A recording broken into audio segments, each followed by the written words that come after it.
Mr. President, I rise today on a matter of personal and collective privilege. After this privilege speech, I respectfully decline to yield the floor for interpellation. Mr. President, I rise to speak on an issue that affects not just the residents of Metro Manila, but all tax-paying Filipinos who deserve every cent of their money's worth and deserve the highest levels of service and ethical behavior from the government and our private partners.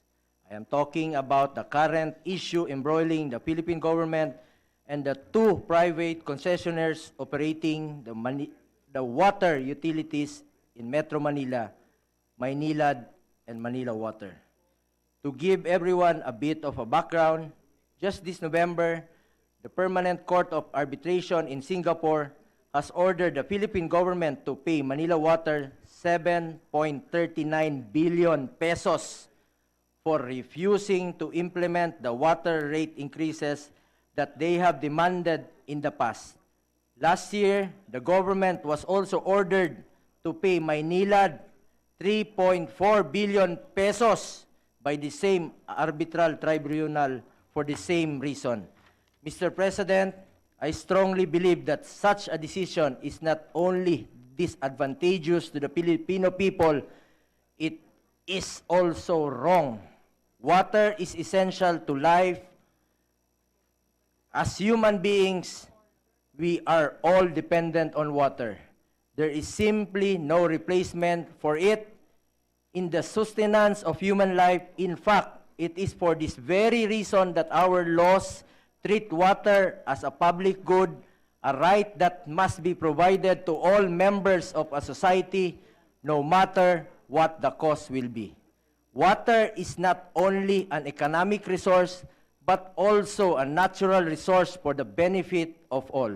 Administered and managed by the state, water remains at the core of our nation's survival, but these concessionaires act as they have sovereignty over this resource that government cannot interfere.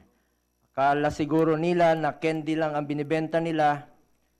I would like to reiterate that water is a commodity not owned by anyone, and thus this should be accessible to all. The government did not enter into this agreement simply in the exercise of proprietary function, but also in the exercise of its governmental and state function to provide a fundamental public need. I therefore stand solidly with President Duterte on the water issue. The use of water as a basic human need should not be decided by those who make so much money at the expense of the very people who need it. To do so is to lose our being human, our own humanity. So, if there are those who believe that money and profit are more important than the lives of Filipinos, who we have vowed to serve and whose rights we have pledged to protect, we will be standing on different sides this time. Dahil masisikmura pa ng Pangulo na hindi tayo magkaintindihan sa politika at hindi niyo kami kakampihan sa politika. Pero ibahin ninyo, ang kapakanan na ng bayan ang pinag-uusapan, ang taong bayan na ang kawawa. Talagang nakakapamangha po ang pananaw ng dalawa nating private concessionaires dito sa Metro Manila.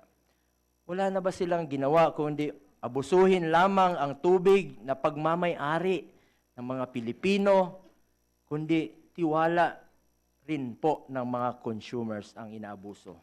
Mantakin ninyo, wala na ngang binabayarang corporate income tax ang mga concessionaires na ito dahil pinapasa na sa mga consumers. Pagbabayaran nila ngayon ang taong bayan at ang gobyerno, ginigisa nila tayo sa sarili nating mantika. Pati ang mga apo natin, hindi pa pinapanganak, kasama na po sa magbabayad. Ang mga kababayan natin kung minsan kailangan pang gumising ng napakaaga para lang mag-igib ng tubig, tapos sila pa ang magbabayad sa buwis ng kumpanya, Tayo ba ay naglolokohan? O talagang niloloko lang po tayo? Kalawa, bumaba na nga ang konsumo ng tubig ng publiko. Patuloy pa rin ang pagtaas ng presyo. In fact, the last 10 years, Manila Water increased tariffs by 36.4% even if consumption per connection was reduced by 17.4%. Matagal na ring nagtitiis ang ating mga consumers sa hindi magandang serbisyo sa tubig. Tapos ngayon, tataasan pa ang presyo. Ikatlo, Manila Water, through its fixers, have continuously opposed several water projects that would improve our water systems. Why? So they could build their own water provider and raise prices anytime? Ikaapat, saan man kayo nakakita ng kumpanya na hindi man paman na isasagawa ang mismong septic tank dislodging nito, nangongolekta na sila agad ng environmental charge sa kanilang mga consumers. Para rito, ano ito? Pay now, service never? Manila Water has yet to comply with its contractual obligation to provide for sewerage and wastewater treatment facilities in Metro Manila, which clearly constitutes a breach of concession agreement. Aside from that, they should also be charged not only for failing to deliver to the terms of their contract, but also for the billions, if not trillions, worth of environmental damage caused by the failure to construct a sewerage and wastewater system. This is aside from almost 1 billion pesos worth of fines that they were told to pay by the Supreme Court last August 2019 because of violations in relation to the Philippine Clean Water Act. So, I will not be surprised if in the coming weeks, citizens will come together and file a writ of kalikasan class suit against these two water concessioners. Tapos, tayo pa ngayon ang magbabayad ng bilyon-bilyong mula sa kaban ng bayan dahil sa pinigilan silang magtaas ng singil ng serbisyong napakababa naman ang kalidad. Ang buong bansa ang magbabayad, hindi lang ang mga kliyente ng mga concessioners na ito. The whole constituency, not just a part of it, it will bear the brunt of the greed and selfishness of these big concessioners. Mr. President, I am not and will never be against businesses and companies trying to turn a profit. In fact, I strongly believe that promoting a culture of entrepreneurship and fostering a country that is conducive for business and commerce are crucial to creating a better life for us all. Pero bakit naman pati corporate income tax ninyo, ipinapasa ninyo sa tao? Ito ay tunay na kalokohan. Let me be clear. Business without conscience is just greed. Inuulit ko po, ang pagninegosyo ng walang konsensya at puso ay walang pinagkaiba sa kasakriman. Akala ko naman sa malalaking kumpanya na kayo, alam ko naman na malalaking kumpanya na kayo, marami na rin kayong naging kontribusyon sa Pilipinas, malaki na rin ang kinita ninyo mula sa Pilipino. Panahon naman para ibalik ninyo sa taong bayan ang mga naiambag nila sa inyong negosyo. Palitan naman ninyo ng mas magandang serbisyo. Tulungan naman po ninyo ang mga naghihirap nating mga kababayan.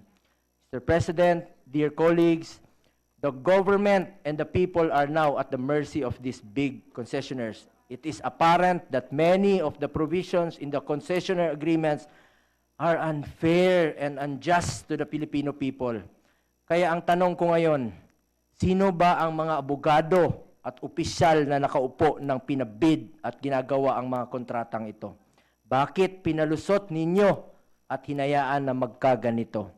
Bukod sa hindi makabayan, hindi makatao ang mga kontrata, wala ba kayong mga puso? These contracts are not pro-people and are clearly meant to bleed money from the Filipino people.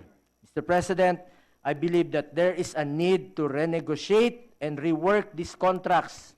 One, to eliminate those provisions which are unduly disadvantageous to the government and align both governmental and private interests to one common goal, public interest. At the same time, I am also urging the MWSS to explore the possibility of terminating the extension of the concessionaire agreement. The President might also ask that to you eventually. With all of this being said, I now urge my fellow officials in government to look into numerous existing contracts and make sure that they are fair to the Filipino people. I heard these big private concessionaires would like to seek an audience with the President.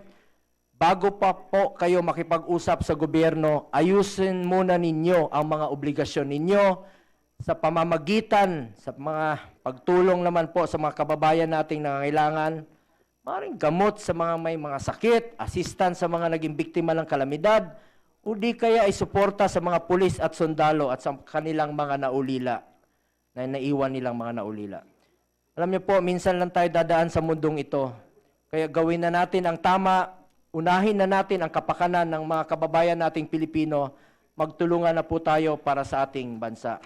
I urge the Department of Justice, the Department of Finance, and the Office of the Solicitor General to perform your mandate and ensure that the government protects the interests of the Filipino people. Hindi natin kailangan ng mga kumpanyang pinagkakakitaan lang ang ating mamamayan. Protektahan natin ang mga karapatan at kapakanan ng ating bayan at ng ating mga kababayan. Sa ating mga kababayan, tapos na po ang panahon ng mga nanlulupig. Watawat na po ng ating bansa ang namamamayagpag. Huwag po kayong papayag na magpalugi at maapi. Kasama ninyo ako at ng Pangulo. Ang importante sa amin ay ang interes ng bayan. Hindi baling magkaroon tayo ng diferensya sa politika. Pero pag bayan na po ang pinag-uusapan, ibang usapan na po ito.